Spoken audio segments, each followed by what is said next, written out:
പനി പിടിച്ചോടി വരികയാണ് ഹബീബായ തങ്ങൾ. ഖദീജ, എനിക്ക് പുതപ്പ് തരണേ ഖദീജ, പനി ബാധിച്ചിരിക്കുന്നു ഖദീജ. ആരോ എന്നെ വന്ന് കെട്ടിപ്പിടിക്കുകയും ഓതാൻ പറയുകയും ചെയ്തുവെന്ന് ജിബ്രീൽ അലൈഹിസ്സലാമിന്റെ അനുഭവം പറയുമ്പോ മഹദി പറഞ്ഞ മറുപടിയുണ്ട്, കല്ലാ, അങ്ങ് പേടിക്കരുതേ, ലാ യുഖ്സികല്ലാഹു അബദാ, അല്ലാഹു നിങ്ങളെ കൈവടിയുകയില്ല ഭർത്താവേ. എന്തേ കാരണം? ഇന്നക ലതസ്വിലുർ റഹിം, നിങ്ങൾ കുടുംബബന്ധം ചേർത്തുന്നവരാണ്. വതഹ്മിലുൽ കല്ല, ഭാരം ചുമക്കുന്നവരാണ്. വതുഗീതുൽ മൽഹൂഫ, പാവപ്പെട്ടവരെ സഹായിക്കുന്നവരാണ്. വതുഈനു അലാ നവാഇബിൽ ഹഖ്, വെള്ളപ്പൊക്കമോ കൊടുങ്കാറ്റുകളോ ഭൂകമ്പങ്ങളോ ഉണ്ടായാൽ സഹായത്തിന് ഓടിച്ചെല്ലുന്നവരല്ലയോ നബിയെ നിങ്ങൾ? അങ്ങനത്തെ ഒരാളെ അല്ലാഹു കൈവിടിയില്ല. ഏറ്റവും നല്ല ചാരിറ്റി പ്രവർത്തനം നുബുവത്തിന്റെ മുമ്പ് ചെയ്ത സർട്ടിഫിക്കറ്റാണ് ഖദീജ ബീവി റളിയല്ലാഹു അൻഹ സ്വന്തം ഭർത്താവിന് ഇത് കൊടുക്കുന്നത്. ഇതൊരു വലിയ സർട്ടിഫിക്കറ്റ് അല്ലേ? സ്വന്തം പെണ്ണുങ്ങളെടുത്ത് പുല്ല് വിലല്ല എത്ര നേതാക്കന്മാരുണ്ടാവും ലോകത്ത്. പെണ്ണുങ്ങളെടുത്ത് നോക്കണ്ടേ? നാട്ടിൽ വലിയ സംഭവമാണ്, പക്ഷേ വീട്ടിൽ പുല്ല് വില. അങ്ങനെ പറയില്ലേ, നാട്ടിൽ വിലയില്ലാത്ത നോക്കണ്ട, നാട് വിട്ടാ പുല്ല് വില ഉണ്ട്. അപ്പോ ഇതങ്ങനെയല്ല, നാട് വിട്ടാ ഭയങ്കര വിലയാണ്, നാട്ടില് പുല്ല് വിലയാണ്. ഭർത്താവിന്റെ നന്മകൾ എടുത്തു പറഞ്ഞത് ഖദീജ ബീവി റളിയല്ലാഹു അൻഹയാണ്. അത് ജെന്യൂനാണ്. അവിടെ പിന്നെ അതിൽ മറയില്ല. അവർക്കിനെ മറച്ചു വെക്കേണ്ട കാര്യമില്ലല്ലോ, ഉള്ളത് പറയാലോ പെണ്ണുങ്ങൾക്ക്. അത് പറഞ്ഞു മുത്തനബിയോട്. എന്ത്, നമ്മൾ വെള്ളപ്പൊക്കം ഉണ്ടായപ്പോൾ ഇവിടുന്നൊക്കെ നമ്മുടെ വോളണ്ടിയർമാരൊക്കെ പോയില്ലേ, വിഖായ വോളണ്ടിയേഴ്സ്, വൈറ്റ് ഗാർഡ് ഒക്കെ ഇറങ്ങിയില്ലേ നാടിലൊന്നാകെ, നിലമ്പൂരിലും കവളപ്പാറയിലും ഒക്കെ ചെന്ന് നമ്മൾ സഹായം ചെയ്തില്ലേ? അതിൻ്റെ ഒക്കെ നമ്മുടെ മാതൃക നമ്മുടെ ഹബീബ് റസൂലുള്ളാഹി സ്വല്ലല്ലാഹു അലൈഹി വസല്ലം. പ്രകൃതി ദുരന്തങ്ങൾ ഉണ്ടാകുമ്പോൾ വതുഈനു അലാ നവാഇബിൽ ഹഖ്, നുബുവത്തിന്റെ മുമ്പ് നിബിതങ്ങൾ ഏറ്റവും വലിയ റിലീഫ് പ്രവർത്തനങ്ങൾ ചെയ്തിട്ടുണ്ട് സ്വല്ലല്ലാഹു അലൈഹി വസല്ലം. അതാ ഖദീജ ബീവി പറഞ്ഞത്. ആ ഹബീബിനെ വിശ്വസിച്ചു. യൗമ കഫറ ബിന്നാസ്, ജനങ്ങൾ എന്നെ അവിശ്വസിച്ച കാലത്ത് എന്നിൽ വിശ്വസിച്ച ആദ്യത്തെ മുഅ്മിനത്തല്ലേ. ഇവിടെ പെണ്ണുങ്ങളുടെ മഹത്വം അറിയാൻ ഒരൊറ്റ കാര്യം മതി. ഇസ്ലാമിലെ ആദ്യത്തെ മെമ്പർഷിപ്പ് ഒരു പെണ്ണാണ്. ഇസ്ലാമിലെ മുഹമ്മദ് നബി സല്ലല്ലാഹു അലൈഹി വസല്ലം തങ്ങളുടെ കാലശേഷം ഇസ്ലാമിലെ ആദ്യത്തെ മെമ്പർഷിപ്പ് അതൊരു മഹദിയാണ്, ഖദീജ റളിയല്ലാഹു അൻഹ. പിന്നെയാണ് സിദ്ദീഖ് റളിയല്ലാഹു അൻഹു വരുന്നത്. അതുപോലെ പെണ്ണുങ്ങളെ നിങ്ങൾക്ക് ഫഖറായിട്ട് അഭിമാനമായിട്ട് നിബിതങ്ങൾ പറയുമായിരുന്നു, വആവതിനി യൗമ തറദനിന്നാസ്, ജനങ്ങൾ എന്നെ അട്ടിയോടിച്ചപ്പോൾ എനിക്ക് അഭയം തന്നവളാണ് ഖദീജ റളിയല്ലാഹു അൻഹാ. വസദ്ദഖതിനി യൗമ കദ്ദബനിന്നാസ്, ഞാൻ പറയുന്നത് നുണയാണെന്ന് ജനങ്ങൾ പറഞ്ഞ കാലത്ത് അങ്ങ് പറയുന്നത് സത്യമാണെന്ന് എന്നെ വിശ്വസിച്ചവരാണ്. വഅതതിനി മാലഹാ യൗമ ഹറമനിന്നാസ്, ജനങ്ങൾ ദീനിന് പൈസ തരാതെ നിന്നപ്പോൾ നബിയെ എന്റെ കാശ് നിങ്ങൾ എടുത്തോളൂ എന്ന് പറഞ്ഞ് ബിസിനസ്സിൽ നിന്ന് മഹദിക്ക് ലഭിക്കുമായിരുന്ന കാശ് ദീനിന് വേണ്ടി എടുത്തു കൊടുത്തവരാണ് ഖദീജ റളിയല്ലാഹു അൻഹാ. നാട്ടിലെ മദ്രസയൊക്കെ നടക്കാൻ നമ്മുടെ സഹോദരിമാരും സഹോദരന്മാരും ഒക്കെ ഈ മാതൃകയെ നമ്മൾ ഉൾക്കൊള്ളണം ഇൻഷാ അല്ലാഹ്. ആളുകൾ കൊടുക്കാതിരുന്ന കാലത്ത് എന്റെ ഖദീജ തന്നില്ലേ ദീനിന്? എന്നെ വിശ്വസിക്കാത്ത കാലത്ത് അവരെന്നെ വിശ്വസിച്ചില്ലേ? ജനങ്ങൾ എന്നെ കള്ളനാണെന്ന് പറഞ്ഞപ്പോ എന്നെ സത്യസന്ധമാക്കി വിശ്വസിച്ചില്ലേ അവര്? അതുകൊണ്ട് തന്നെ അല്ലാഹു സ്വർഗത്തിൽ ഒറ്റമുത്തിന്റെ ഭവനം കൊടുത്തു ബീവി ഖദീജ റളിയല്ലാഹു തആല അൻഹ. അല്ലാഹുവേ, ഞങ്ങൾക്കും നന്മ ചെയ്യാൻ തൗഫീഖ് നൽകണേ തമ്പുരാനെ. ആമീൻ. മഹാനായ റസൂലുള്ളാഹി സ്വല്ലല്ലാഹു അലൈഹി വസല്ലം തങ്ങളുടെ പ്രിയപ്പെട്ട ഭാര്യയായിരുന്നു ഖദീജ ബീവി റളിയല്ലാഹു അൻഹ. അവരുടെ പ്രിയപ്പെട്ട മോളാണ്. അവിടുത്തെ എന്താ ലൈവില്ലേ? ക്ലിയർ ഇല്ല, സിഗ്നൽ ഇല്ല. ഓക്കെ. അപ്പോ ആയിഷ ബീവി റളിയല്ലാഹു തആല അൻഹ അഷ്റഫുൽ ഖൽഖ് തങ്ങളുടെ പ്രിയപ്പെട്ട ഭാര്യയാണ് മഹദി റളിയല്ലാഹു തആല അൻഹ. അവരെ സംബന്ധിച്ച് സഹോദരിയുടെ മകൻ ഖാസിം എന്നിവർ പറയുന്നുണ്ട്, കാനത്ത് ആയിഷ റളിയല്ലാഹു അൻഹാ തസൂമുദ് ദഹർ, കാലം മുഴുവൻ നോമ്പെടുത്തിരുന്ന മഹദിയാണ് ഖദീജ ആയിഷ ബീവി റളിയല്ലാഹു തആല. ഒരുപാട് നോമ്പെടുക്കും, വിശുദ്ധ ഖുർആൻ ഒരുപാട് പാരായണം ചെയ്യും. ഒരുപാട് നമുക്കൊക്കെ ഇന്ന് ഈ ഫേസ്ബുക്കും വാട്സപ്പും ആ ഒരു ഡാറ്റയൊക്കെ വന്നതിന്റെ ശേഷം ഖുർആൻ ഓതാൻ പറ്റാതിരിക്കുന്ന ഒരു പ്രയാസങ്ങൾ അനുഭവിക്കണില്ലേ? ഖുർആൻ ഓതാൻ പറ്റൂല, അപ്പോഴേ കിട്ടി മെസ്സേജ് ഗ്രൂപ്പില്, പഠിച്ചവൻ എന്താ എടുത്തു നോക്കി, അപ്പോഴേക്കും ഫേസ്ബുക്കിന്റെ നോട്ടിഫിക്കേഷൻ വന്നു, അപ്പോഴേക്കും അത് വേറൊന്ന് ലിങ്ക് വന്നു, അപ്പൊ അത് കയറിപ്പോയി. പിന്നെ ഓതാൻ നേരല്ല. ഖുർആൻ ഓതാൻ കഴിയാതെ ഡാറ്റ അല്ലെങ്കിൽ വൈഫൈ ഉണ്ടായതിന്റെ പേരിൽ ഖുർആനിൽ നിന്ന് അകന്നു കഴിയുന്ന എത്രയായിരം നമ്മുടെ ചെറുപ്പക്കാർ. അതൊക്കെ ഒന്ന് പൂട്ടിവെച്ചിരുന്നെങ്കിൽ എത്ര ഖുർആൻ ഓതാമായിരുന്നു. ഒന്ന് ആലോചിച്ച് നോക്കി, ആ കഴിഞ്ഞ കാലം ഇനി വീണ്ടെടുക്കാൻ കഴിയുമോ? ഇല്ല. ഇനി വരാൻ പോകുന്ന കാലം തിരിച്ചു കിട്ടുമോ? ഇല്ല. അത് നമ്മൾ ഉപയോഗപ്പെടുത്തണ്ടേ? നമ്മൾ ഈ വായിച്ചു കൊണ്ടിരിക്കുന്നതിനേക്കാളൊക്കെ എത്ര വലിയ ശ്രേഷ്ഠമായതാണ് റബ്ബേ അല്ലാഹുവിന്റെ വചനം, എത്ര ശ്രേഷ്ഠമാണ് വിശുദ്ധ ഖുർആൻ. ആയിഷ ബീവി റളിയല്ലാഹു അൻഹയുടെ അരികത്തുകൂടെ നിസ്കാരം കഴിഞ്ഞാൽ മദീന പള്ളിയിൽ നിന്ന് ഇറങ്ങി വരുമ്പോൾ ഖാസിം റളിയല്ലാഹു അൻഹു മഹദി റളിയല്ലാഹു അൻഹയുടെ വീടിന്റെ അരികത്തുകൂടെയാണ് പോകുന്നത്. അബ്ഇയാണ് ഖാസിം എന്നവരെ അബ്ദഉ ബിബൈതി ആയിഷ റളിയല്ലാഹു അൻഹാ ഫഉസല്ലിമു അലൈഹാ, എൻ്റെ ഉമ്മയുടെ സഹോദരിയായ ആയിഷ ബീവി റളിയല്ലാഹു അൻഹയോട് ഞാൻ സലാം പറയും. ഞാൻ അങ്ങനെ ഒരു ദിവസം ചെന്ന് സലാം പറയാൻ നോക്കുമ്പോ മഹദി റളിയല്ലാഹു അൻഹ എഴുന്നേറ്റ് നിന്ന് തസ്ബീഹ് ചൊല്ലുന്നു. മഹദി പിന്നെ ഖുർആൻ ഓതുന്ന നിസ്കാരത്തിലേക്ക് പ്രവേശിക്കുന്നു, ഖുർആൻ ഓതുന്നു. ഫാത്തിഹ കഴിഞ്ഞ് ബീവി ഇങ്ങനെ ഓതുന്നത് ഞാൻ കേട്ടു. ഫമന്നല്ലാഹു അലൈനാ വവഖാനാ അദാബസ് സമൂം ഇന്നാ കുന്നാ മിൻ ഖബ്ലു നദ്ഉഹു ഇന്നഹു ഹുവൽ ബർറുർ റഹീം. മഹദി ഇങ്ങനെ ഓതാണ്. എന്തേലും അർത്ഥം? സ്വർഗത്തിലേക്ക് സിറാത്ത് പാലം കടന്നക്കരെ എത്തിയാൽ, സിറാത്ത് പാലം നരകത്തിന്റെ മീതെ അല്ലാഹു സ്ഥാപിച്ച പാലമാണ്. ജിസ്റുൻ മദ്റൂബുൻ അലാ മത്നി ജഹന്നം അഹദ്ദു മിനസ് സൈഫി വഅഖഫു മിനശ് ശഅരി, മുടിയേക്കാൾ നേർത്തതും വാളിനേക്കാൾ മൂർച്ചയേറിയതുമായ ഒരു ബ്രിഡ്ജ് നരകത്തിന്റെ മീതെ. നമ്മളൊക്കെ കടന്നു പോകണം. അല്ലാഹു നമ്മെ സലാമത്തിലാക്കി തരട്ടെ. നമ്മുടെ മാതാപിതാക്കളെ, നമ്മുടെ ദീനിന്റെ സഹായികളായ നമ്മളെല്ലാവരെയും അല്ലാഹു സലാമത്തിലാക്കി തരട്ടെ. എത്ര വലിയ ഒരു ത്യാഗമാണ് റബ്ബേ. അമ്പിയാക്കന്മാരൊക്കെ പോകും, ഉമ്മത്തികൾ കടക്കുമ്പോൾ നബിതങ്ങൾ ആ ബ്രിഡ്ജിന്റെ തലക്ക് നിൽക്കുന്നതാണ്. അവിടെ നിന്ന് പറയും അല്ലാഹുമ്മ സല്ലിം അല്ലാഹുമ്മ സല്ലിം അല്ലാഹുമ്മ സല്ലിം. പടച്ചവനെ രക്ഷപ്പെടുത്തണേ, അല്ലാഹുവേ എൻ്റെ ഉമ്മത്തിയാണ് ഈ പോകുന്ന, രക്ഷപ്പെടുത്തണേ. അബ്ബേ എൻ്റെ ഉമ്മത്തിയാണ് ഈ പോകുന്ന, രക്ഷപ്പെടുത്തണേ. അത് ഹബീബ് പറയണമെങ്കിൽ ഹബീബിന്റെ മേൽ സ്വലാത്ത് ചൊല്ലണ്ടേ? 5 നേരത്തെ നിസ്കാരം നമുക്ക് കൊണ്ടുതന്ന ഹബീബ്, ആ ഏൽപ്പിച്ചത് നമ്മൾ മുറുകെ കൊണ്ടു നടക്കണ്ടേ മുഅ്മിനെ? അല്ലാഹു നമ്മളോട് കരുണ കാണിച്ചുവല്ലോ. നരകത്തിന്റെ അദാബ് അല്ലാഹു നമുക്ക് തൊടാതെ രക്ഷപ്പെടുത്തിയല്ലോ. ഇന്നാ കുന്നാ മിൻ ഖബ്ലു നദ്ഉ, നമ്മൾ അല്ലാഹുവിനോട് ദുആ ചെയ്യുന്നവരായിരുന്നുവല്ലോ. ദുനിയാവിൽ ദുആ ഇരക്കണം, അല്ലാഹുവേ രക്ഷപ്പെടുത്തണേ. ഇന്നഹു ഹുവൽ ബർറുർ റഹീം. ഖാസിം റഹ്മത്തുള്ളാഹി അലൈഹി പറയുന്നു, ആ പാരായണം മഹദി തുടർന്നു കൊണ്ടേയിരിക്കുകയാണ്. ഞാൻ മദീനയുടെ സൂക്കിലേക്ക് പോയി എളാമയോടൊന്ന് സലാം പറയാമെന്നതാ. എളാമ ഖുർആനിലാണ്, നിസ്കാരത്തിലാണ്, അങ്ങനെ ഓതുകയാണ്, നിസ്കാരത്തിൽ നിന്നുകൊണ്ട് ഓതുകയാണ്. ഞാൻ അങ്ങാടിയിൽ പോയി തിരിച്ചു വന്നു, അപ്പോഴും ബീവി ഓതിക്കൊണ്ടിരിക്കുകയായിരുന്നു.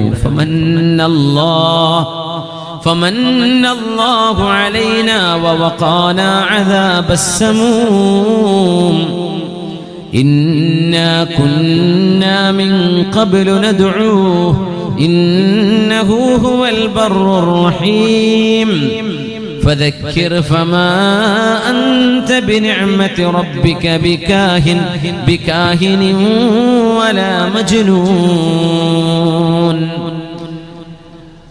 അത് സുദ്ദീഖ് എന്നവരുടെ മോള് ആയിഷ റളിയല്ലാഹു അൻഹ. ഇനി ഫാറൂഖ് എന്നവരുടെ മകൾ ഹഫ്സ റളിയല്ലാഹു അൻഹ ഹബീബിന്റെ ഭാര്യയാണ്.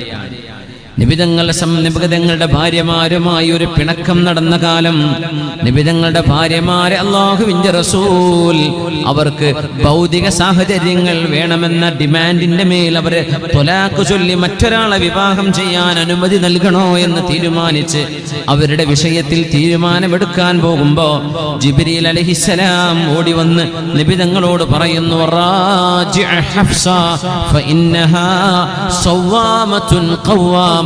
നബിയെ, ഹഫ്സ ബീവി അങ്ങ് സ്വീകരിക്കണേ, ഹഫ്സ ബീവിയെ അങ്ങ് കൈവടിയരുതേ, അവരങ്ങയുടെ ഭാര്യയായിട്ട് തന്നെ തുടരണം നബിയെ. ഫഇന്നഹാ സവ്വാമത്തുൻ ഖവ്വാമ.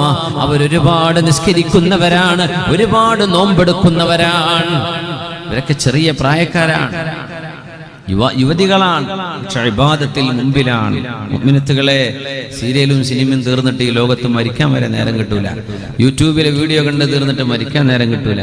നമ്മൾ അതിന്റെ പിന്നാലെ പോവല്ലേ? നമുക്ക് ചെയ്യേണ്ട ഒരുപാട് കാര്യങ്ങൾ ചെയ്യാനില്ലേ? സമയം കൊല്ലല്ലേ? മുആദത്തുൽ അദവിയ എന്നൊരു മഹദിയെ നമുക്ക് പരിചയപ്പെടാം. അത് മഹാനായ ഒരു പണ്ഡിതന്റെ ഭാര്യയാണ്. സുലത്ത് ബിനു അശ്യം റളിയല്ലാഹു തആല അൻഹു താബിഇയാണ്. അവരുടെ ഭാര്യയായി ജീവിതത്തിലേക്ക് കടന്നു വരുന്ന മുആദത്തുൽ അദവിയ, റാബിഅത്തുൽ അദവിയ ബീവിയെ പരിചയപ്പെട്ടിട്ടുണ്ട് അല്ലേ? അവരുടെ മഖാം ഫലസ്തീനിലാണ് റാബിഅത്തുൽ അദവിയ റളിയല്ലാഹു അൻഹ. മസ്ജിദുൽ അഖ്സയിൽ നിന്ന് തൊട്ടപ്പുറത്ത് സൈത്തൂൻ മലയുണ്ട്, മൗണ്ട് ഒലീവ്.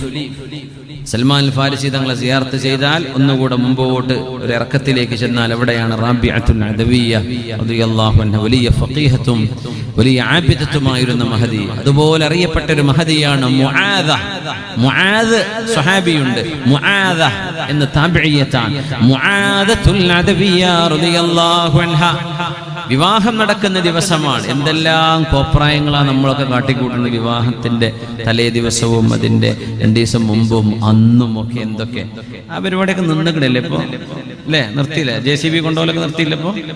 മയ്യത്ത് കട്ടിൽ കൊണ്ടുപോലൊക്കെ അൽഹംദുലില്ലാഹ്. ഇനി തുടങ്ങാൻ പോവാണോ? അല്ലാഹു അലം. കാലത്തിങ്ങളൊക്കെ കഴിഞ്ഞില്ലേ? ഉണ്ടാവില്ല. അൽഹംദുലില്ലാഹ്. ഉണ്ടാവാൻ സമ്മതിക്കും ചെയ്യരുത്. അതാ ഞാൻ പറയുന്നത്. ഒരു ഇബാദത്തല്ലേ, അന്ന് കോപ്രായത്തരം കാട്ടരുത്. ജീവിതത്തിലെ ബർക്കത്തങ്ങ് നഷ്ടപ്പെടും. ഇന്ന് പ്രശ്നം എന്താ വെച്ചാൽ കല്യാണം നിയന്ത്രിക്കുന്ന കുട്ടികളാണ്. വീട്ടിലത്തെ വാപ്പിയും പൈസ അങ്ങനെ കൊടുക്കാന്നല്ലാണ്ട്. അപ്പൊ ആരാ ഈ പരിപാടിയൊക്കെ, ഈ നമുക്ക് പറ്റാത്ത ഈ പരിപാടിയൊക്കെ ആരാ കൊണ്ടുവന്നത്? ഭയങ്കര നിശാ നൈറ്റുകളും എന്താ പറയാ നൃത്ത സംഗീതങ്ങളും ഒക്കെ. അതിന് കുട്ടികളെ ഓരോതല്ല, അവര് നമുക്കറിയില്ല ആര് കാരണന്മാര് പറയാം ഒരേ പൈസ കൊടുക്കണത് ആ കുട്ടികള്. എന്നാ പിന്നെ കുട്ടികൾ പൈസ കൊടുക്കട്ടെ, അവര് നടത്താൻ നമ്മളെ നടത്തി കൊടുക്കുക. അപ്പൊ നമ്മൾ അവരൊരുപോലെ കുറ്റക്കാരാണ്, ഒരുപോലെ കുറ്റക്കാരാണ്. ഞാൻ ഈ പറയുന്ന ഈ ചരിത്രം ഞാൻ തന്നെ വായിച്ചതിൽ അത്യപൂർവമായ അത്ഭുതമുള്ളൊരു ചരിത്രമാണ്. വളരെ ചെറിയൊരു സംഭവമാണ്. ഒരു പുതിയാപ്പിളക്ക് ഫസ്റ്റ് നൈറ്റിൽ കിടന്നുറങ്ങാൻ കഴിയാതെ ഇബാദത്തിലായി കഴിഞ്ഞ ഒരു അനുഭവമാണ് സുലത്ത് ബിനു അശ്യം റഹ്മത്തുള്ളാഹി അലൈഹി. അദ്ദേഹം വലിയൊരു മഹാനാണ്. അദ്ദേഹത്തിന്റെ മറ്റൊരു ചരിത്രമുണ്ട്. സിംഹം വന്ന് കാബൂളിൽ ഒരു ധർമ്മ സമരം നടക്കുമ്പോൾ സുലത്ത് ബിനു അശ്യം റഹ്മത്തുള്ളാഹി അലൈഹി അവരുടെ മുമ്പിൽ ഒരു സിംഹം വന്ന് പെട്ടൊരു രംഗമുണ്ട്. അത് മറ്റൊരു ചരിത്രം. ഇതിലേക്ക് വരാം. മുആദത്തുൽ അദവിയ്യ റളിയല്ലാഹു അൻഹയെ വിവാഹം ചെയ്യുകയാണ് സുലത്ത് ബിനു അശ്യം തങ്ങൾ. അപ്പൊ അന്ന് കുളിപ്പുരകളാണ്, അന്ന് പെയ്ഡ് ബാത്റൂമുകളുള്ള കാലമാണ്. വീട്ടിൽ കുളിപ്പുരകൾ ഉണ്ടാവില്ല. ചൂടുവെള്ളം കിട്ടണമെങ്കിൽ ചൂടുവെള്ളം കൊടുക്കുന്ന കുളിപ്പുരകളുണ്ട്. അത് നമ്മള് ഇപ്പൊ ബാംഗ്ലൂരിലൊക്കെ ഇപ്പുണ്ടോന്ന് അറിയില്ല. ബസ് ഇറങ്ങി ചെന്നാൽ കുളിക്കാൻ ഒരു ചെറിയ യാന്ത്രിക സോപ്പും ഒരു തോർത്തും തന്നിട്ട് 10 രൂപ 20 രൂപ കൊടുത്താൽ കുളിക്കാൻ പറ്റുന്ന സംവിധാനം അല്ലെ? എപ്പോഴും ഉണ്ടാവും അല്ലേ? ബാംഗ്ലൂർക്കാരൊന്നുമില്ലേ? ഉണ്ട്. ബാത്റൂമുകൾ വാടകക്ക് പറഞ്ഞാൽ കുളിച്ചു ഇറങ്ങി കൊടുക്കണേ. പിന്നെ അങ്ങനെ സംവിധാനം അറബ് ലോകത്തുണ്ടായിരുന്നു. അപ്പോ സുലത്ത് ബിൻ അഷിയം തങ്ങളെ അന്ന് അത് ഒരു ഇന്നത്തെ സവാന അല്ലെങ്കിൽ സ്റ്റീം ബാത്ത് എന്നൊക്കെ പറയുന്ന സംവിധാനങ്ങൾ അന്നത്തെ രീതിയിൽ അന്നുണ്ട്. സ്റ്റീം ബാത്ത് ഉണ്ട് അവിടെ, ചുടുവെള്ളം കൊണ്ട് ആവി പിടിക്കലും ഒക്കെ ഉണ്ട്. അപ്പൊ ഇതിനൊക്കെ ഇച്ചിരി എക്സ്പെൻസീവ് ആണ്. അതൊക്കെ കൂടുതൽ ഉണ്ടായിരുന്നത് ഷാമിലാണ്, ഡമസ്കസിലായിരുന്നു, ഫലസ്തീനിലായിരുന്നു. പക്ഷേ മദീനയുടെ പരിസരങ്ങളിൽ ഒക്കെ ഒരൽപ്പമെങ്കിലും അല്പം വളരെ ചെറിയ രീതിയിൽ കണ്ടിട്ടുണ്ട്. കൂടുതൽ അങ്ങ് നോർത്ത് വെസ്റ്റിലായിരുന്നു കൂടുതൽ ഉണ്ടായിരുന്നത്. ഇരിക്കട്ടെ, സുലത്ത് ബിൻ അഷിയം തങ്ങളെ മഹാനവറുകളുടെ സഹോദരപുത്രൻ നമുക്ക് നല്ലൊരു ഫ്രഷ് കുളിച്ച് പുതിയാപ്പിളായി പോവല്ലേ, മഹാനവറുകളെ കുളിപ്പിക്കാൻ കൊണ്ടുപോയി. അദ്ദേഹം ഒരു ആബിദാണ്, ചെറുപ്പക്കാരനാണ്, ഭയങ്കര ഇബാദത്താണ്. അപ്പോ അവിടെ ചെന്ന് നോക്കുമ്പോ തിളച്ച വെള്ളമാണ്. ചുടുവെള്ളം വീട്ടിലുണ്ടാക്കാൻ കഴിയില്ല. ആ വെള്ളം മിക്സ് ചെയ്തിട്ടാണ് കുളിക്കുക. അപ്പൊ നല്ല ആവിയും ചൂടുമൊക്കെ കിട്ടുന്ന ഒരു, അന്നൊക്കെ തണുപ്പ് നാടാണ്. ഷാമൊക്കെ തണുപ്പുള്ള നാടാണ്. ഈ സമയത്തൊക്കെ അവിടെ നല്ല മഞ്ഞ് പെയ്യുന്നുണ്ടോ എന്ന് സംശയമുണ്ട്. ഇപ്പോഴൊക്കെ ജോർഡാനിലൊക്കെ നല്ല തണുപ്പാണ്, നല്ല തണുപ്പാണ്. ഒരു യൂറോപ്പിന്റെ അക്കരെ മെഡിറ്ററേനിയൻ കടലല്ലേ ഫലസ്തീന്റെ പരിസരത്ത്. മെഡിറ്ററേനിയൻ കടന്നാൽ സൈപ്രസിന്റെ അപ്പുറത്ത് ഇറ്റലിയും ഫ്രാൻസും ജർമ്മനിയും ഒക്കെ കിടക്കുകയാണ്. അപ്പോ ഒരു യൂറോപ്പിന്റെ ഒരു കാലാവസ്ഥയുടെ ടച്ച് വരും. അങ്ങ് ലെബനോൻ, സിറിയയുടെ ഭാഗങ്ങളിലൊക്കെ ജോർഡാനിലൊക്കെ നല്ല തണുപ്പാണ്. ഇപ്പൊ നല്ല തണുപ്പുള്ള സമയമാണ്. ഇരിക്കട്ടെ, മഹാനായ സുലത്ത് ബിൻ അഷിയം തങ്ങള് അതിലേക്കണ്ട് കയറിയപ്പോൾ മഹാന് ഖബറും പരലോകത്തിന്റെ പേടിയും വേദനയും ഹിസാബും ഒക്കെ ഓർമ്മ വന്നു. റബ്ബേ, ഈ തിളച്ച വെള്ളം നരകവാസികൾക്ക് കുടിക്കാൻ കൊടുക്കുന്ന തിളച്ച വെള്ളമല്ല റബ്ബേ. ഈ ഇരുട്ടുമുറിയിൽ എന്നെ ഈ വെച്ച് ഈ ആവി പിടിപ്പിക്കുന്നത് നരകത്തിന്റെ ആവിയാകുമോ? സമൂമുൻ ഹമീം. എന്നിട്ട് പേടിച്ചു മഹാനവറുകൾ. അങ്ങനെ കല്യാണത്തിന്റെ ആ വൈകുന്നേരമാണ്. കുളിയൊക്കെ കഴിഞ്ഞ് പുതിയ പെണ്ണിന്റെ അരികത്തേക്ക് മുആദത്തുൽ അദവിയ്യ റളിയല്ലാഹു തആല അൻഹയുടെ അരികത്തേക്ക് പുതിയാപ്പിളയെ ആനയിച്ചു. അസ്സലാമു അലൈക്കും എന്ന് പറഞ്ഞു.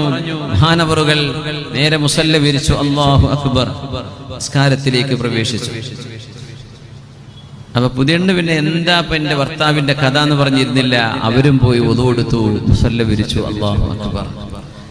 രണ്ടാളും സലാം വീട്ടി. അപ്പൊ അടുത്ത റക്അത്ത് നിസ്കരിക്കാൻ തോന്നി. ഒരു റക്അത്ത് രണ്ടും കൂടെ കഴിയട്ടെ. പുതിയണ്ണ് അപ്പുറത്തുണ്ട്, പുതിയാപ്പിള ഇവിടെ ഉണ്ട്. രണ്ടാളും നിർത്തണോ നിർത്തണ്ടേ? സുബ്ഹാനല്ലാഹ്. നേരം വെളുക്കുന്നവരെ നിസ്കരിച്ചു.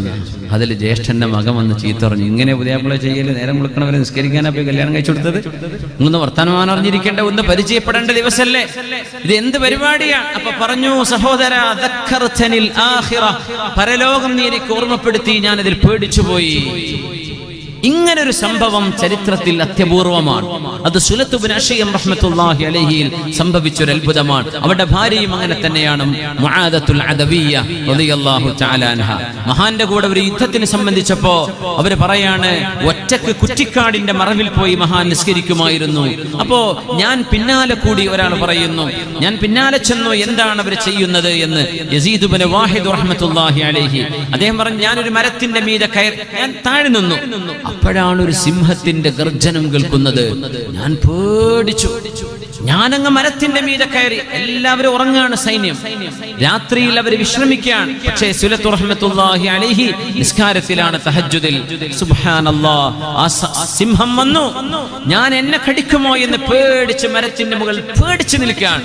സുലത്ത് റഹ്മത്തുള്ളാഹി അലൈഹി റുകൂഉം സുജൂദൊക്കെ കൂളായി ആ സിംഹം അരികത്ത് വന്ന് മഹാനവറുകളുടെ മുമ്പിൽ വന്ന് ചെറിയ റോറിംഗ് ശബ്ദമുണ്ടാക്കി വരുന്നു. നിസ്കാരം മുറിച്ചില്ല.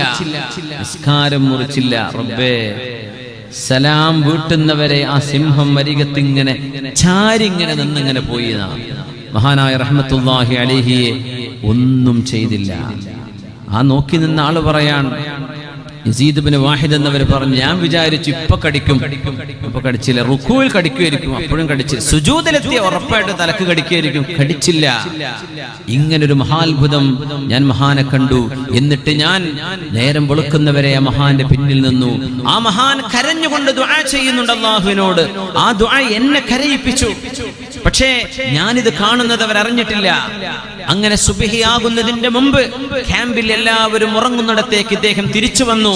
എന്നിട്ട് പുതപ്പിനടിയിൽ ചെന്നിട്ട് സുബ്ഹിക്ക് എഴുന്നേൽക്കുമ്പോൾ ഒരാൾ ഊര് വലിഞ്ഞ് ഉറക്കം തീരാതെ എഴുന്നേൽക്കുന്ന ഒരാളെ പോലെ, ഉറങ്ങിയ ആളെ പോലെ നടിച്ചുകൊണ്ട് അദ്ദേഹം എഴുന്നേൽക്കുന്നതും ഞാൻ കണ്ടു. വളരെ റാഹത്തിൽ അവർ സുബ്ഹി നിസ്കരിച്ചു. ഞാൻ മെല്ലെ പോയിട്ട് ചോദിച്ചു, അല്ല ഇന്നലെ സിംഹം വന്നതും നിങ്ങളാ ദുആയിരുന്നതും ഞാൻ കണ്ടിട്ടുണ്ട് കേട്ടോ, നിന്നോട് ഞാൻ മരണം വരെ മിണ്ടൂല എന്ന് പറഞ്ഞു. സുലത്തുബ്നു അശ്യം റഹ്മത്തുള്ളാഹി അലൈഹി. നീ ഇത് ഫ്ലാഷ് ആക്കാൻ പോവാണല്ലേ? നമ്മളൊക്കെ സെൽഫി എടുക്കൂലേ സിംഹത്തിന്റെ മുമ്പ്? സുബ്ഹാനല്ലാഹ്. ഞാൻ നിന്നോട് മരണം വരെ മിണ്ടൂല, നീ എന്നെ പറ്റിച്ചല്ലേ, ഞാൻ ചെയ്യുന്നത് നീ എന്തിനാ നോക്കാൻ വന്നത്? അതാണ് പറഞ്ഞത്. തോന്നിവാസം ചെയ്തതല്ലത്, നന്മ ചെയ്തത് മറച്ചു വെക്കുകയാണ്. അതാണ് മുഅ്മിനീങ്ങളുടെ സ്വഭാവം. അങ്ങനെ ആവേണ്ടത്. ഒരു കാര്യം ചെയ്യുമ്പോഴേക്കും 10 ചെയ്തതായിട്ട് അങ്ങ് പ്രഖ്യാപിക്കുക, അങ്ങോട്ട് പരസ്യപ്പെടുത്തുക, അങ്ങനെയല്ല. നമ്മൾ ചെയ്യുന്ന തിന്മകൾ നമ്മൾ മറച്ചു വെക്കണില്ലേ? നമ്മുടെ നന്മയും മറച്ചു വെച്ചേക്കും. നമ്മൾ തിന്മ മറച്ചു പിടിക്കണില്ലേ? ആരും അറിയരുത് നന്മയും. അത് മഹദിയായ റാബിഅത്തുൽ അദവിയ്യ റളിയല്ലാഹു അൻഹയുടെ വാക്കാണ്. നമ്മൾ മുആദത്തുൽ അദവിയ്യയാണ് ഈ പരിചയപ്പെടുന്നത്. റാബിഅത്തുൽ അദവിയ്യ എന്ന മഹദി പറഞ്ഞതാണ്, ഉക്തുമു ഹസനാതികും കമാ തക്തുമൂന സയ്യിആതികും. നിങ്ങളുടെ തെറ്റുകൾ നിങ്ങൾ മറച്ചു പിടിക്കുന്ന പോലെ നിങ്ങളുടെ നന്മകളും നിങ്ങൾ ആരോടും വിളിച്ചു പറയണ്ട, അത് നിങ്ങളും അല്ലാഹുവും അറിഞ്ഞാൽ മതി. മുആദത്തുൽ അദവിയ്യ റളിയല്ലാഹു തആല അൻഹ. യാ അല്ലാഹ്, സഹോദരിമാരെ, സഹോദരങ്ങളെ, ഇങ്ങനെ ജീവിച്ച ആളുകളെ പോലെ നമുക്ക് ആവാൻ കഴിഞ്ഞില്ലെന്ന് വന്നേക്കാം. എന്നാലും ഇങ്ങനെയൊക്കെ ഉണ്ട് ഈ ജീവിതം. ഇത്രമേൽ സാർത്ഥമാക്കിയെടുക്കാം, അർത്ഥമുള്ളതാക്കി എടുക്കാൻ കഴിയുമെന്നെങ്കിലും നമ്മളൊന്ന് ആലോചിക്കേണ്ടേ.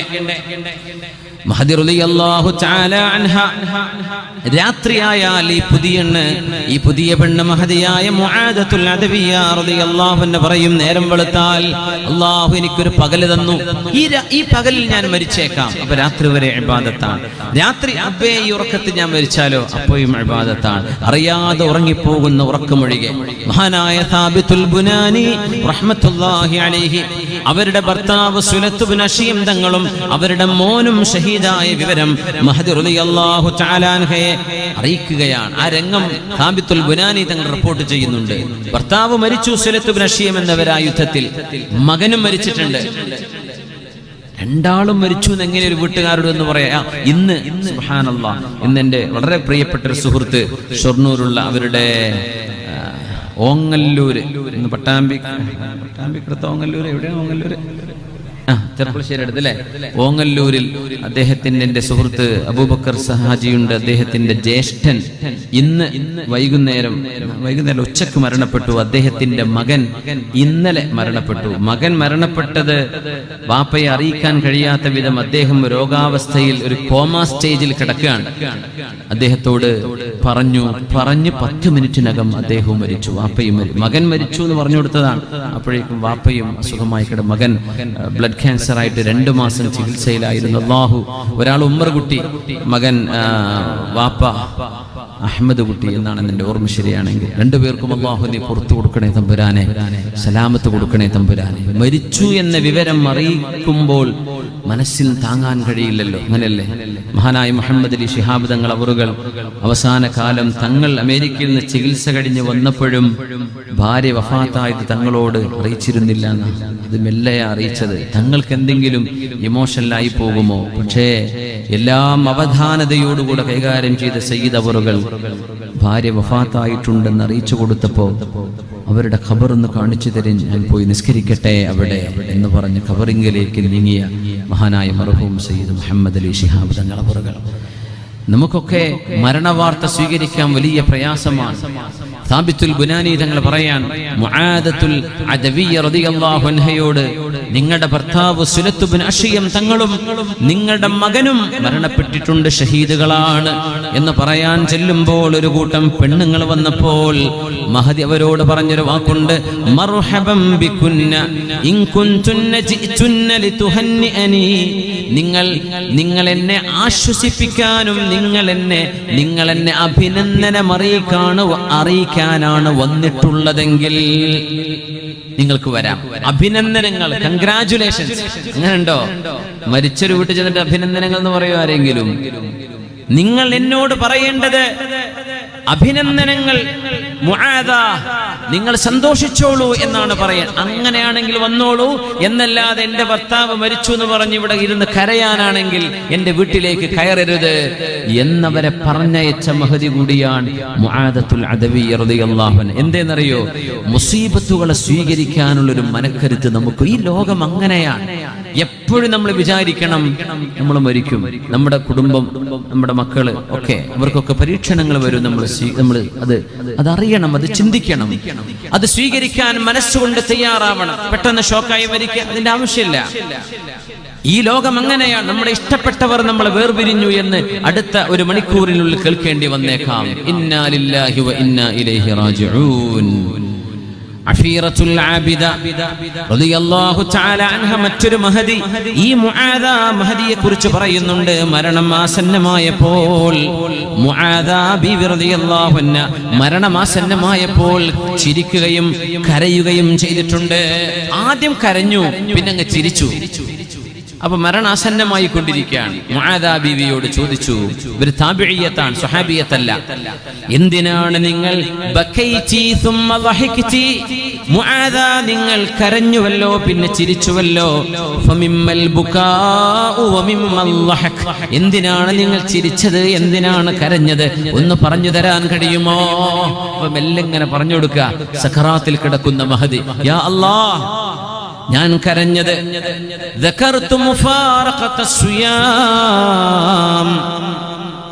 ഈ ലോകത്തോട് വിട പറയുമ്പോൾ ഇനി നോമ്പെടുക്കാൻ കഴിയില്ലല്ലോ എന്ന് ഞാൻ ഓർത്തുപോയി.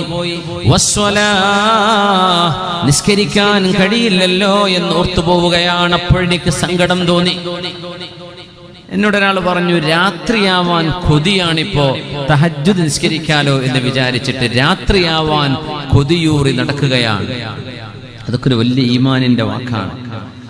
അള്ളാഹു നമുക്കൊക്കെ ആ ആനന്ദം നൽകി അള്ളാഹു അനുഗ്രഹിക്കട്ടെ. രാത്രിയാവാൻ കൊതിച്ചത് പകല് മുഴുവൻ രാത്രിയുണ്ടല്ലോ, എനിക്ക് അള്ളാഹുവിനോടൊന്ന് തുറന്ന് സംസാരിക്കണം, എനിക്ക് റബ്ബിന്റെ മുമ്പിൽ എന്റെ വിഷയം രാത്രി വരുന്നുണ്ടല്ലോ, അൽഹംദുലില്ലാഹ്. എന്താണ് പറയണത് മുഅ്മിനെ? ഒരു തലശ്ശേരിയുള്ള ഒരാളാണ് പറഞ്ഞത്, യാ അല്ലാഹ്, നമുക്കൊക്കെ അള്ളാഹു ഈമാൻ നൽകട്ടെ. എന്താണ് പറയുന്നതൊക്കെ? സത്യസന്ധമായിട്ട് പറയാം, വേറൊന്നും കിട്ടാനൊന്നുമില്ലല്ലോ, ആരും അറിയിക്കാനൊന്നും അല്ലല്ലോ. അത് തഹജ്ജുദിനൊരു ആനന്ദം വരുന്നു. ഞാൻ കരഞ്ഞത് ഇനി അല്ലാഹുവിനെ സുബ്ഹാനല്ലാഹ് പറയാൻ എന്റെ നാവ് കൊണ്ട് കഴിയില്ലല്ലോ. മരിക്കല്ലേ, സ്വലാത്തിന്റെ മജ്ലിസിൽ ഇനി ഇരിക്കാൻ കഴിയില്ലല്ലോ. അതുകൊണ്ടാണ് ഞാൻ കരയാൻ തുടങ്ങിയത്, കൊണ്ടാണ് ഞാൻ കരഞ്ഞത്. പിന്നെ ഞാൻ ചിരിക്കാൻ കാരണം, ഇന്നി നളർതു ഇലാ അബി സുഹ്ബാ, ഞാൻ മരിക്കാൻ പോകുന്ന ഈ നേരത്ത് എന്റെ ഭർത്താവ് അബു സുഹ്ബാ, അതായത് സുലത്ത് ബിൻ അശിയം റഹ്മത്തുള്ളാഹി അലൈഹി, സുഹ്ബാഇന്റെ ഉപ്പ, എനിക്ക് അബു സുഹ്ബാഇനെ കാണാൻ കഴിഞ്ഞു. മരിക്കുമ്പോൾ അങ്ങനെ കാണാൻ കഴിയുന്ന, മരിച്ചു കഴിഞ്ഞാൽ അതിലേറെ കാണും. മലക്കുകളെ മരിക്കാൻ പോകുന്ന ഒരാൾ കാണുന്ന, മരിച്ചാൽ അതിലേറെ കാണും. മുൻകർ നക്കീർ അലൈഹിസ്സലാമിനെ കാണൂലേ? ജനാസ അനുഗമിക്കുമ്പോൾ മലക്കുകളെ കാണും മയ്യിത്ത്. പരിശുദ്ധ നബി തങ്ങൾ പറഞ്ഞു സ്വല്ലല്ലാഹു അലൈഹി വസല്ലം, മരണം ശരിക്കങ്ങ് ദേഹത്തിൽ കയറി തുടങ്ങിയാൽ കാണാത്ത ലോകങ്ങൾ കാണും. അത് വിഭ്രാന്തിയല്ല, മാനസിക അവസ്ഥ നിലതെറ്റലൊന്നും അല്ല. അത് നബി തങ്ങൾ പറഞ്ഞു, മനുഷ്യന് കാണാൻ കഴിയും, നിങ്ങൾക്ക് കാണാൻ കഴിയും, നിഷേധിക്കുന്നതൊക്കെ കണ്ണുകൊണ്ട് കാണാൻ കഴിയും. അബു സുഹ്ബാഇനെ ഞാൻ കണ്ടു. ഖദ് അഖ്ബല ഫീ സുഹ്നി ദാരിൻ അലൈഹി ഹുല്ലതാനി ഖുദ്റാ, നല്ല മനോഹരമായ ഒരു വീടിന്റെ മുന്നിൽ എന്റെ ഭർത്താവ് മരണപ്പെട്ടു പോയ ഷഹീദായ സുലത്ത് ബിൻ അശിയം തങ്ങൾ അബു സുഹ്ബാ മനോഹരമായ 2 പച്ച പുതപ്പ് ധരിച്ചുകൊണ്ട് നിൽക്കുന്നത് കണ്ടു. എന്റെ ഭർത്താവിന്റെ ചുറ്റും വേറെയും ഒരുപാട് ആളുകളുണ്ട്. വല്ലാഹി മാ റഅയ്തു ലഹും ഫിദ്ദുന്യാ ശബഹ, ഈ ലോകത്ത് കാണുന്ന ഒരു മനുഷ്യരെ പോലെയുമല്ല, അത്രമേൽ സൗന്ദര്യമുള്ള ഒരു കൂട്ടം ആളുകൾക്കിടയിൽ എന്റെ ഭർത്താവ് മനോഹരമായ ഒരു വീടിന്റെ മുന്നിൽ നല്ല മനോഹരമായ 2 പച്ച പുതപ്പ് പുതച്ച് നിൽക്കുന്ന സന്തോഷത്തിന്റെ മുഖം ഞാൻ കണ്ടു. എനിക്ക് ഉറപ്പാവുകയാണ്, എന്നെ സ്വർഗലോകത്തേക്ക് കൊണ്ടുപോകാൻ വിളിക്കാൻ വന്ന പോലെ അതുകൊണ്ടാണ് ഞാൻ ചിരിച്ചത് എന്ന് മുആദത്തുൽ അദവിയ്യ റളിയല്ലാഹു അൻഹാ. അല്ലാഹു നമുക്കൊക്കെ ഹുസ്നുൽ ആഖിബത്ത് അല്ലാഹു തരട്ടെ. ഹുസ്നുൽ ഖാതിമ, മരിക്കുമ്പോൾ നല്ല നിലയ്ക്ക് മരിക്കാനുള്ള ഭാഗ്യം അല്ലാഹു തരട്ടെ. സിനിമ പാട്ടും പാടി നടന്ന അത് പാടിയിട്ടായിരിക്കും മരിക്കുക. സിനിമ ഇഷ്ടപ്പെടുന്ന ആളുകൾ സിനിമ കണ്ടിട്ട് ഇങ്ങനെ റിമോട്ട് ഓഫാക്കാൻ മറന്നിട്ട് ആകാരം മരിക്കുക. യമൂതുൽ അബ്ദു അലാ മാ കാന അലൈഹി. കള്ളുടിയന്മാരത് കുടിച്ചിട്ടായിരിക്കും മരിക്കുക. വ്യഭിചാരികൾ വ്യഭിചരിച്ച് ഇങ്ങനെ കിടക്കുന്ന ജനാബത്ത് പോലും കുടിച്ചിട്ടുണ്ടാവില്ല, അപ്പോഴായിരിക്കും മരിക്കുക. അല്ലാഹു കാത്ത് രക്ഷിക്കട്ടെ. തിന്മ ചെയ്യുന്നവർ, സ്ഥിരം കൊണ്ടു നടക്കുന്നവർ ആ തിന്മയിലായിട്ടാണ് മരിക്കുക. സജ്ജനങ്ങൾ നന്മ ചെയ്യുന്നവർ ആ നന്മയിലായിട്ടാണ് മരിക്കുക. എങ്ങനെ മരിച്ചുവോ അങ്ങനെയാണ് അള്ളാഹുവിന്റെ അടുത്തേക്ക് പുനർജന്മം നൽകപ്പെടുന്നത്. നാളെ ഇങ്ങനെ ആടിങ്ങനെ വരുന്ന ആൾക്കാരുണ്ടാവും, 4 കാലിൽ. ദുന്യാവിൽ കള്ളുടിച്ച് മരിച്ചതാണ്, വരാൻ കാണാൻ കഴിയും. എങ്ങനെ ഇവിടെ മരിച്ചു അങ്ങനെയാണ് പുനർജന്മം അള്ളാഹു നൽകുന്നത്. മഅദല്ലാഹ്. അള്ളാഹു സ്വാലിഹീങ്ങൾക്ക് നൽകുന്ന പുനർജന്മം അള്ളാഹു നമുക്കും നൽകട്ടെ. ആമീൻ യാ റബ്ബൽ ആലമീൻ. മഹദി റളിയല്ലാഹു തആല അൻഹ ജീവിക്കാൻ ഇഷ്ടപ്പെടുന്ന നേരത്തെ മഹദി ജീവിതത്തിന്റെ ആനന്ദം ഏത് വഴിയിലൂടെയാണെന്ന് പറഞ്ഞു. എന്റെ ഭർത്താവ് ഷഹീദാണ്, സുലത്ത് ബിൻ അഷ്യം എന്നവര് ലോകത്തോട് വിട പറഞ്ഞതിൽ പിന്നെ മഹദി റളിയല്ലാഹു അൻഹു ഒരു തലയണ വെച്ച് ഉറങ്ങിയിട്ടില്ലത്രേ. മകളോട് പറഞ്ഞു, അത് മുലകുടി ബന്ധമുള്ള ഒരു മോളാണ്, അവരോട് പറഞ്ഞു, മോളെ വല്ലാഹി യാ ബുനയ്യ, എന്റെ മോളെ, എന്റെ ഭർത്താവിന്റെ മരണശേഷം ഞാൻ ജീവിക്കാൻ ഇഷ്ടപ്പെടുന്നത് നല്ല ഭക്ഷണം കഴിക്കാനോ അല്ലെങ്കിൽ ഇവിടെ ആസ്വദിക്കാനോ അല്ല, പക്ഷേ ഞാൻ ജീവിക്കാൻ ഇനി ഇഷ്ടപ്പെടുന്നത് അല്ലാഹുവിലേക്ക് വസീലകളിലൂടെ അല്ലാഹുവിലേക്ക് അടുക്കാനാണ്. ജീവിച്ചിരിക്കുമ്പോഴല്ലേ നന്മ ചെയ്യാൻ കഴിയുകയുള്ളൂ. ലഅല്ലഹു യജ്മഉനി വബൈന അബിസ്സുഹ്ബാ വവലദിഹി ഫിൽ ജന്ന.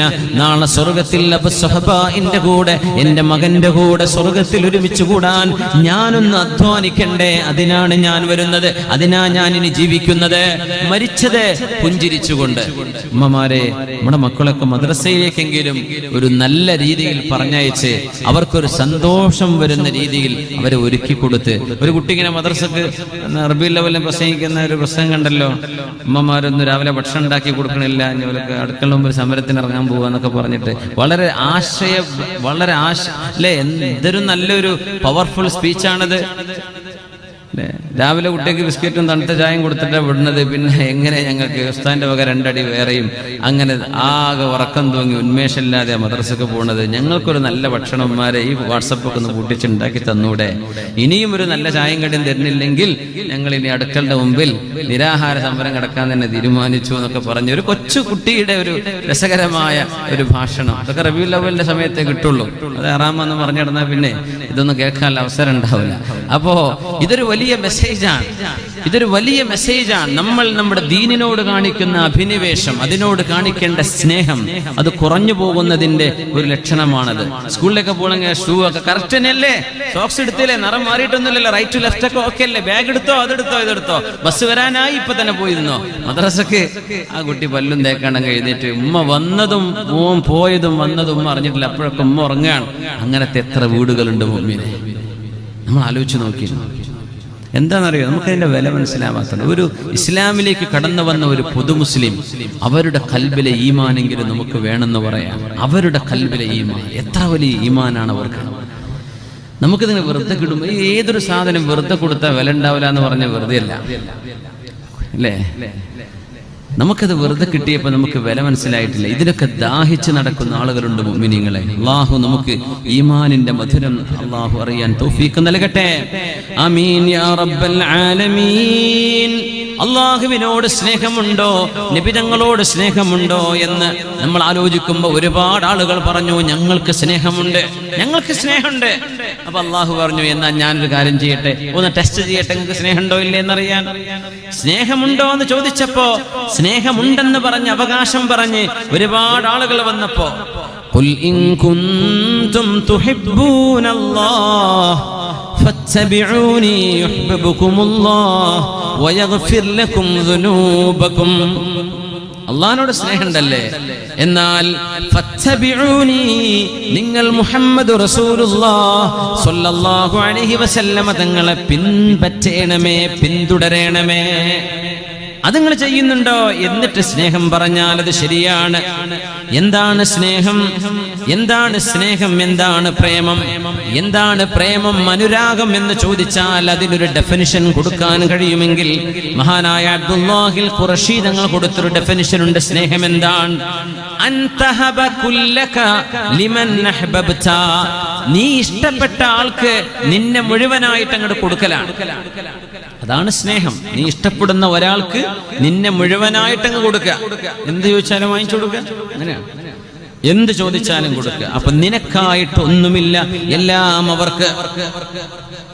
അതുകൊണ്ടാണ് അവര് പറഞ്ഞത് മഹബ്ബത്ത് എന്ന് പറഞ്ഞാൽ ഈസാറുൽ മഹ്ബൂബി അലാ ജമീഇൽ മസ്ഹൂബ്, നമ്മുടെ കയ്യിലുള്ള മുഴുവതിനേക്കാളും നമ്മുടെ പ്രേമഭാജനമാണ് വലുത് എന്ന് വിചാരിക്കലാണ്. അത് അള്ളാഹിനെ പറ്റിയ വിചാരിക്കണം. ഉമ്മാനെ വാപ്പാനേക്കാളൊക്കെ വലുതിന്റെ കാമുകനാന്ന് പറഞ്ഞ് പോവലല്ല. ഇതൊക്കെ കടുത്ത നീതി നിഷേധവും നന്ദികേടുമാണ് മിനിമം പറഞ്ഞാൽ. ഏതോ രണ്ട് ചെറുപ്പക്കാർ ചെറിയ വീഡിയോ ശ്രദ്ധയിൽപ്പെട്ടു. നീ എന്താ അവിടെ ഓടിച്ചു കൊണ്ടുവന്നില്ലേ? എടോ, അവളുടെ സ്വന്തം ഉമ്മാനും വാപ്പാനും തള്ളി പറഞ്ഞ് എന്റെ കൂടെ വരിക എന്ന് പറഞ്ഞ ഓളെ ഞാൻ എങ്ങനെ വിശ്വസിക്കുന്നു അല്ലേ? നിങ്ങൾ കണ്ടോന്ന് അറിഞ്ഞില്ല. അതൊരു നല്ല മെസ്സേജാണ്. മാഷാ അല്ലാഹ്, അത് ചെയ്ത് നന്നായിട്ടുണ്ട്. ആ ഒരു മെസ്സേജ് കൊടുക്കണം. എന്താ? നിന്റെ കൂടെ സ്നേഹിച്ച് ഞാൻ ജീവിക്കാൻ ഒരുങ്ങുകയാണ്. ഈ 20 വയസ്സുള്ള മോള് സമപ്രായക്കാരനോ മുതിർന്നാളോ ആയ തന്റെ കാമുകനോട് പറയാൻ, എന്നാലേ ഞാൻ എൻ്റെ ആങ്ങളെയും പെങ്ങളെയും എൻ്റെ ഉമ്മാനും എൻ്റെ നാട്ടുകാരെയും എൻ്റെ മഹല്ലും എൻ്റെ മദ്രസയും എൻ്റെ പഠിച്ച സർട്ടിഫിക്കറ്റ് അതൊക്കെ ഞാൻ മാറ്റിവെച്ച് നിന്റെ കൂടെ വരാം. നിങ്ങളുടെ പേര് ഇരുന്നോന്നാ പറയേണ്ടത്.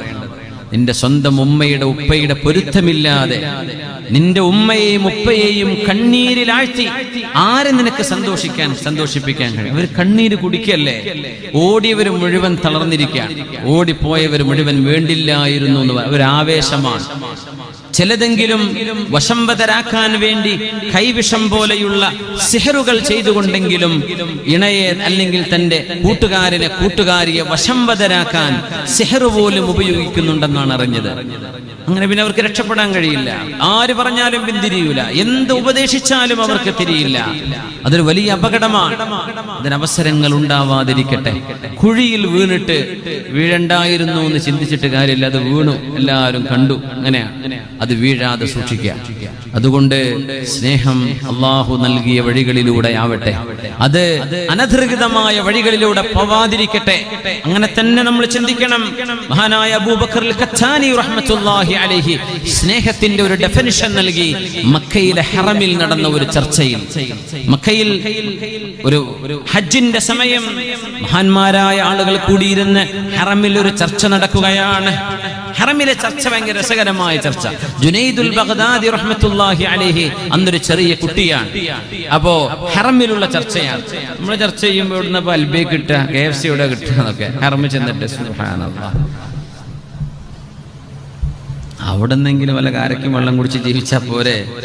എന്നിട്ട് നിസ്കാരത്തിന് സഫിൽ ബാക്കിലാണ്, അൽബേക്കിന്റെ മുമ്പിൽ ആ ക്യൂലൊക്കെ പോയി ഇങ്ങനെ നിൽക്കുകയാണ്. സുബ്ഹാനല്ലാഹ്, ചിക്കൻ തിന്നാൻ വേണ്ടിയിട്ട് ഹറമ് പോയതാ, ഉംറക്ക് കായും കൊടുത്തിട്ട്. ആ വിലപ്പെട്ട സമയം ഹറമിൽ ഇഅ്തികാഫിലിരുന്ന് ഒന്ന് ഖുർആൻ ഓതി അല്ലാഹുവിനോടൊന്ന് തൗബ ചെയ്ത് എന്നൊന്ന് കഴുകിത്താ റബ്ബേ. സ്വാലിഹീങ്ങളും ആബിദീങ്ങളും അല്ലാഹുവിന്റെ ഔലിയാക്കന്മാരും ഹാദിറാകുന്ന സ്ഥലമാണത്, 2 ഹറമുകൾ. അവിടെ ചെന്നിട്ടും നമ്മൾ ദുന്യവിയായ ചർച്ചകളിലാണ്. ജുനൈദുൽ ബഗ്ദാദി എന്ന കുട്ടിയാണ്. മഹാനായ അബൂബക്കർ അൽ-ഖത്താനി റഹ്മത്തുള്ളാഹി അലൈഹി പറയുന്നു, അവിടെ കൂടിയ മശായിഖന്മാർ എന്താണ് സ്നേഹം, എന്താണ് പ്രേമം? അല്ലാഹുവിലുള്ള സ്നേഹം, അല്ലാഹുവിലുള്ള സ്നേഹം.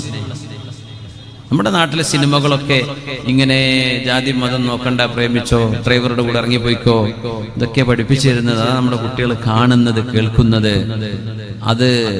അതിന് ഹീറോവൽക്കരിക്കപ്പെടുകയാണ്. പിന്നെ അതങ്ങ് ചെയ്യുകയാണ്. കണ്ണും കാഴ്ചയും നിയന്ത്രിക്കാതെ സംസ്കാരം ഉണ്ടാക്കാൻ കഴിയില്ല എന്ന് അടിവരയിട്ടുകൊണ്ട് മനസ്സിലാക്കാം. അവർ മക്കയിലാണ്. അല്ലാഹു മക്കയെ ഹറമുകൾ അല്ലാഹു ഇസ്സത്തിലാക്കട്ടെ. ലോക രാജ്യങ്ങളിൽ അല്ലാഹു സമാധാനം പുനഃസ്ഥാപിക്കട്ടെ. ആമീൻ യാ റബ്ബൽ ആലമീൻ. സ്നേഹം എന്താണ് അവർ ചർച്ച ചെയ്തു. എന്താണ് സ്നേഹം? എല്ലാവരും ഓരോ അഭിപ്രായങ്ങൾ പറഞ്ഞു. സ്നേഹത്തിന്റെ ഡെഫിനിഷൻ. അന്ന് ജുനൈദുൽ ബഗ്ദാദി തങ്ങൾ കൊച്ചുകുട്ടിയാണ്. അവർ ചോദിച്ചു, ജുനൈദ്, നിങ്ങൾക്ക് എന്ത് പറയാനുണ്ട്? മഹാനവറുകൾ ഇറാഖിൽ നിന്ന് വന്ന ആളാണ്. ഇറാഖുകാരനെ, നിങ്ങളുടെ കൈകളിലുള്ളത് എന്താണ്? ഒന്ന് തരൂ. Junaid, speak out. നിങ്ങളൊന്ന് പറയും, എന്താണ് സ്നേഹം എന്ന് പറയൂ. മഹാനവറുകൾ തല താഴ്ത്തി, കണ്ണുകൾ നനഞ്ഞു, എന്നിട്ട് തലയുയർത്തി. എന്താണ് സ്നേഹമെന്ന് പറയുന്ന പറഞ്ഞത്. തല താഴ്ത്തി, കണ്ണുകൾ നനഞ്ഞു, പിന്നെ കണ്ണുയർത്തിയപ്പോൾ ആ കണ്ണുകളിൽ വെള്ളമുണ്ട്. എന്നിട്ട് പറഞ്ഞു, ആരാണ് സ്നേഹിക്കുന്ന ആളെന്നറിയുമോ? അബ്ദുൻ ദാഹിബുൻ അൻ നഫ്സിഹി മുത്തസിലും ബിദിക്രി റബ്ബി. ഇതാണ് പ്രേമം. ഇത് നമ്മൾ ശരിക്കും മനസ്സിലാക്കുക. ഈ പ്രേമമാണെങ്കിൽ നമുക്ക് നാളെ രക്ഷപ്പെടാം. സ്നേഹമെന്നത് സ്നേഹിക്കുന്ന ഒരാൾ സ്വന്തം ശരീരത്തിൽ നിന്ന് ഓടിപ്പോകുന്ന ഒരാൾ, മുത്തസിലും ബിദിക്രി റബ്ബിഹി, തന്റെ റബ്ബിന്റെ സ്മരണയിൽ എപ്പോഴും ബന്ധപ്പെട്ടിരിക്കുന്ന ഒരാൾ, സ്വന്തത്തിൽ നിന്ന് ഓടുകയും സൃഷ്ടാവിൽ അഭയം പ്രാപിക്കുകയും ചെയ്യുന്ന ഒരാൾ, ഖായിമുൻ ബിഅദാഇ ഹുഖൂഖിഹി, ആ ഒരുത്തൻ എന്തൊക്കെ ചെയ്യാൻ പറഞ്ഞോ അത് നിർവഹിക്കുന്നവൻ, നാദിറുൻ ഇലൈഹി ബിഖൽബിഹി, ആ രക്ഷിതാവിനെ കണ്ണുകൊണ്ട് നോക്കാൻ കഴിയുന്നവൻ, ഫഇൻ തകല്ലമ ഫബില്ലാഹ്, അവൻ സംസാരിക്കുന്നത് അല്ലാഹുവിനെ കുറിച്ചാണ്. വഇന്ന തഖഫ അനില്ലാഹ്